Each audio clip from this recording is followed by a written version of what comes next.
Hi నమస్తే, నేను మీ doctor నల్మా Srikanth Goud. మిత్రులారా, ఈరోజు లగచెర్ల సంబంధించినటువంటి గ్రామంలో ఈ కాంగ్రెస్ ప్రభుత్వం సంబంధించినటువంటి రేవంత్ రెడ్డి గారు అక్కడ ఉన్నటువంటి పేద మధ్యతరగతి కుటుంబాలు, అదేవిధంగా ఎస్సీ ఎస్టీ సంబంధించినటువంటి గిరిజన కుటుంబాల దగ్గర నుంచి వెళ్ళి ఈ ఫార్మాసిటీ సంబంధించినటువంటి వ్యవహారంలో అక్కడ భూముల ఎక్వేరియం కోసము వాళ్ళ భూములను అన్యాక్రాంతం చేసేటువంటి చర్యలో భాగంగా ఈరోజు బలవంతంగా వాళ్ళ భూములను లాక్కొని చెరబట్టేటువంటి విధానానికి ఏదైతే శ్రీకారం చుట్టి వాళ్ళ ఈరోజు అక్రమంగా అరెస్ట్ చేయడం జరిగిందో ఆ అక్రమ అరెస్టులను ఈరోజు తీవ్రంగా ఖండిస్తున్నా.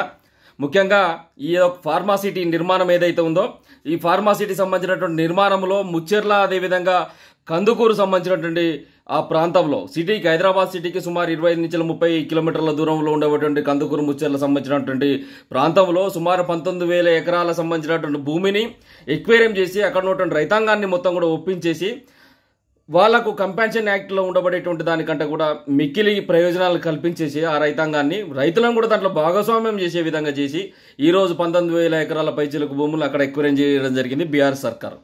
చేసిన తదనంతరం వెంటనే దాంట్లో 14,000 పైచిలకు ఎకరాలు ఈ రోజున అక్కడ మనకు అందుబాటులో ఉండడం జరిగింది.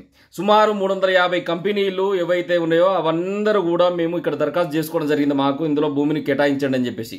ఇలా 350 కంపెనీలు కూడా ఈరోజు బీఆర్ఎస్ సర్కార్ ఆధ్వర్యంలో ప్రభుత్వానికి ఆ రోజున విన్నవించుకోవడం జరిగింది.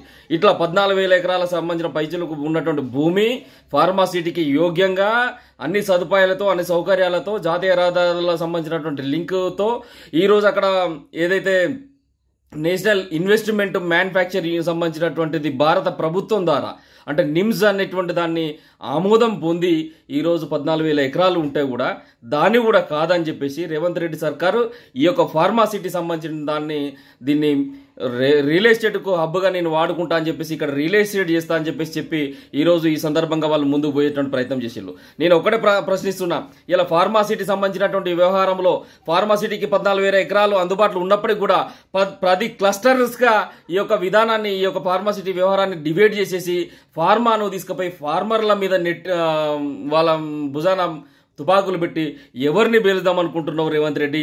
ప్రశాంతంగా ఉన్నటువంటి పచ్చని పల్లెలను ఇలా ఫార్మసీ సంబంధించినటువంటి రక్కస్తో నువ్వు బలి చేద్దాం అనుకుంటున్నావా?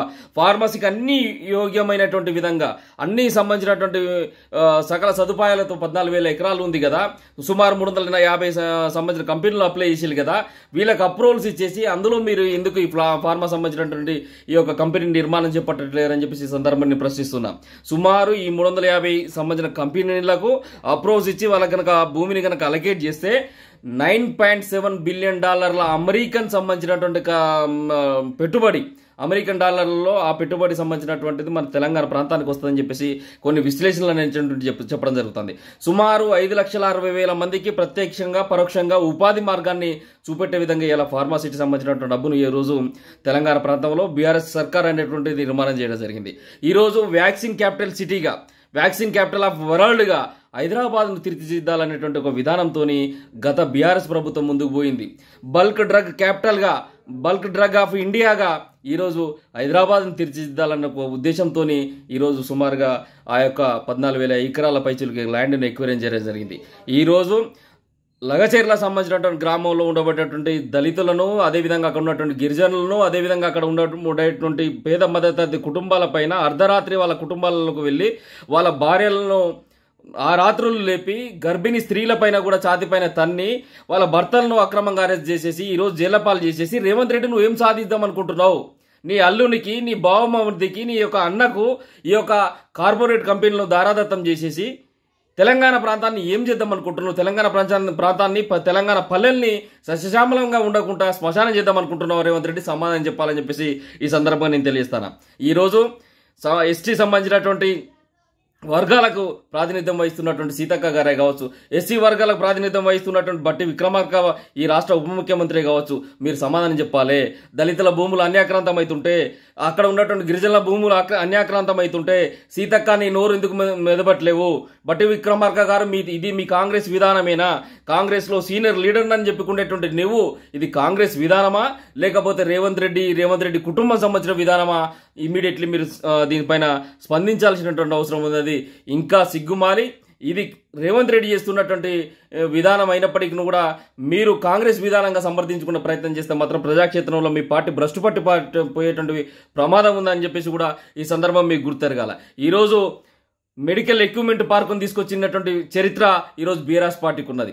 మెడికల్ ఎక్విప్మెంట్ పార్కును పటాన్ చెరువులో ఉండబడేటువంటి ఏదైతే బొమ్మిలికుంట సంబంధించినటువంటి రెవెన్యూలో పటాన్ చెరువు దగ్గర ఈ యొక్క మెడికల్ ఎక్విప్మెంట్ పార్కును సుమారు 360 ఎకరాల విస్తీర్ణంలో మెడికల్ ఎక్విప్మెంట్ పార్కుని తీసుకురావడం జరిగింది.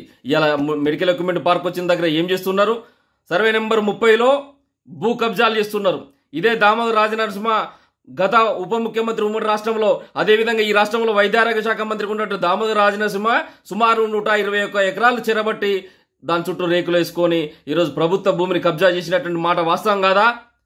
ఈరోజు నీలం మధు ఒకసారి పార్లమెంట్ కంటెస్టెడ్ చేసి టికెట్ అడిగి నీ యొక్క రెక్కలలోకి ఎప్పుడైతే వచ్చిండో, రేవంత్ రెక్కలలోకి ఎప్పుడైతే వచ్చి వాలిపోయిండో, తను కూడా ఇలా మూటలు మోసేటువంటి వ్యవహారానికి శ్రీకారం చుట్టిండు. తను కూడా దామోదర్ రాజనరసింహతో భాగస్వామ్యమై సుమారు సర్వే నెంబర్ 30లో అక్రమ భూములను చెరబట్టి ఇలా ఓఆర్సీ భూములు చెరబట్టిలు. ఇవన్నీ నిజాలు కదా? ఇలా సామాన్య మధ్యతరగతి కుటుంబాల భుజాలపైన గన్నులు పెట్టి మీరు ఎవరిని పిలుద్దామనుకుంటున్నావు? తెలంగాణ సమాజాన్ని సస్యశ్యామలంగా ఉంచేటువంటి పరిస్థితి నీకు లేదా? మహారాష్ట్రకు డబ్బు మూటలు మోస్తూ ఇక్కడ ఈ ప్రాంతంలో ఉన్నటువంటి బిడ్డలను ఇబ్బంది పెడుతూ, గిరిపుత్రులను అదేవిధంగా తాండా సంబంధించినటువంటి బిడ్డలను మన ఎస్సీ ఎస్టీ సంబంధించినటువంటి వాళ్ళందరినీ కూడా ఇబ్బంది పెట్టి ఇక్కడ ఉపాధి మార్గాలు చూపెడతామని అంటే నమ్మే పరిస్థితుల్లో లేరు రేవంత్ రెడ్డి. యోగ్యమైనటువంటి భూమి హైదరాబాద్ నగరంలో అందుబాటులో ఉన్నది. దాంట్లో ఫార్మసీ టబ్బును పెట్టు. ఇక్కడ 5,60,000 ఉద్యోగాలు వస్తాయి. అదేవిధంగా 350 కంపెనీలు అప్లై చేసుకున్నారు. 9.70 సంబంధించినటువంటి అమెరికన్ $1 బిలియన్ పెట్టుబడులు వస్తాయని చెప్పేసి ఒకరకు లెక్కలు చెప్తున్నాయి, సర్వేలు చెప్తున్నాయి. ఇంత తుగ్లక్ పరిపాలన ఎందుకు ఈ తెలంగాణ ప్రాంతం పైన? ఒక్కసారి సమాధానం చెప్పండి.